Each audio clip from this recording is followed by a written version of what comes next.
Yung Jam with Mike, ako nakaisip na eh. Actually. Kaya mumurahin ko na itong mga ito pag na hindi nila tayo inacknowledge pagkatapos. Pati yung graphics ng kanilang... Actually, graphics, logo, Parang may mali nga eh. Matangos yung ilong ko, diba? Bakit dito parang ano, at parang pango ako dyan. yung logo na to. Pagtingin ko dun sa mukha ni Asoy na sinabit niyang picture na approve naman daw niya, yung parang 30% na mukha niya nandun talaga sa unahan, pare. Tapos 70% noo sa kapis niya na dito sa kaliwa.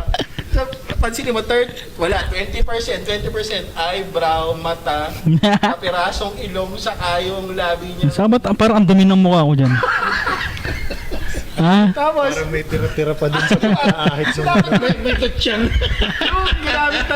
yung ginamit na labaha nung barbero dito. Mapurol kasi may bune. Ginagano nung sinisilip si Mike dito.